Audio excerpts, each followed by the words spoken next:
las bellas historias de la Biblia. De Arturo S. Maxwell.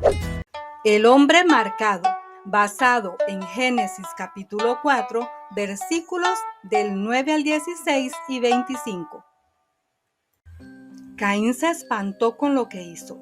Vio que el cuerpo de su hermano se desplomaba en el suelo y se preguntó qué había ocurrido porque nunca antes había visto morir a un hombre. Entonces, cuando comprendió la espantosa verdad de que Abel estaba muerto como el cordero en el altar que había sido el motivo de toda esta disputa, su enojo se convirtió en temor y remordimiento. Ahora no podía regresar a su hogar así. No podía enfrentar a sus padres después de cometer ese acto tan espantoso. Tampoco podía enfrentar a sus hermanos y hermanas, porque se enojarían con él y quizá querrían matarlo, como él había matado a Abel. Tendría que huir lo más lejos posible y nunca más volver. Eso es lo que hace el pecado. Separa a los seres queridos, destroza la felicidad, quita la paz mental y el gozo del corazón. Cuando Caín huyó de la escena, escuchó que Dios lo llamaba. ¿Dónde está tu hermano Abel? No lo sé. Respondió. ¿Acaso soy yo el que debe cuidar a mi hermano? ¿Qué has hecho? Exclamó el Señor. Desde la tierra, la sangre de tu hermano reclama justicia. Por supuesto que Dios sabía lo que había ocurrido. Nada se esconde de él. Había presenciado ese acto espantoso. Había visto la sangre de Abel en la tierra y ésta clamaba por justicia.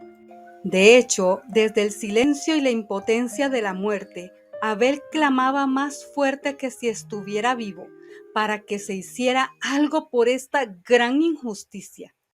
Caín había quebrantado el sexto mandamiento de la santa ley de Dios: no matarás. Pero por su orgullo, sus celos, su enojo, su autosuficiencia y sus mentiras, también había quebrantado los otros 9. Tenía que ser castigado. ¿Pero cómo? Por eso, ahora quedarás bajo la maldición de la tierra. Dijo Dios. Cuando cultives la tierra, no te dará sus frutos, y en el mundo serás un fugitivo errante. En su misericordia, Dios no le quitó la vida a Caín, pero lo envió lejos de su hogar y de todo lo que había sido tan querido para él, así como había expulsado a Adán y Eva del jardín del Edén cuando ellos habían pecado contra él. Caín sería un fugitivo que huye siempre para salvar su vida, un vagabundo que nunca se atrevería a establecerse en un lugar. Este castigo es más de lo que puedo soportar, exclamó Caín al darse cuenta de lo que le había costado su pecado. Hoy me condenas al destierro y nunca más podré estar en tu presencia. Andaré por el mundo errante como un fugitivo, y cualquiera que me encuentre me matará. Pobre Caín, se imaginaba viviendo en constante temor por su vida, siempre huyendo cada vez más lejos del hogar, al que nunca podría regresar. Dios sintió compasión por este joven que tanto amaba desde que era un bebé y le puso una marca a Caín. La Biblia no dice cuál era esa marca. Bien puede haber sido un cambio en su rostro que el pecado, el remordimiento y el temor siempre acarrean. El hecho es que a partir de ese momento fue un hombre diferente, el primer hombre marcado de la historia.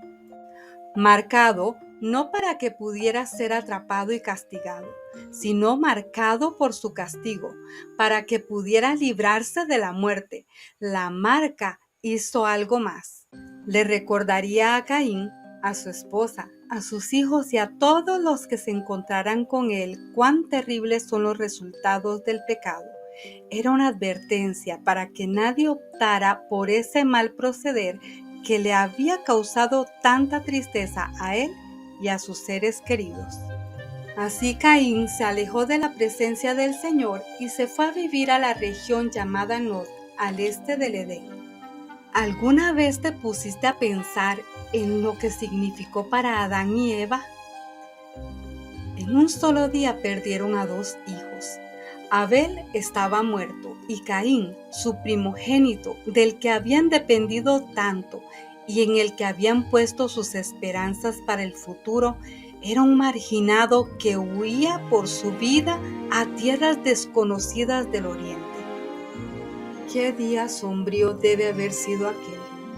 Desde aquella espantosa noche en que echaron un último vistazo al Edén y vieron al ángel con la espada ardiente que les impedía regresar, nunca más habían sentido tanta soledad y desesperación.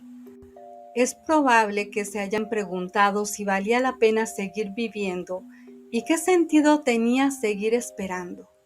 Sin embargo, la esperanza renació en estos pobres y tristes corazones. Y, como sucede tan a menudo, vino en forma de un bebé, porque fue en ese preciso momento en que Eva tuvo otro bebito.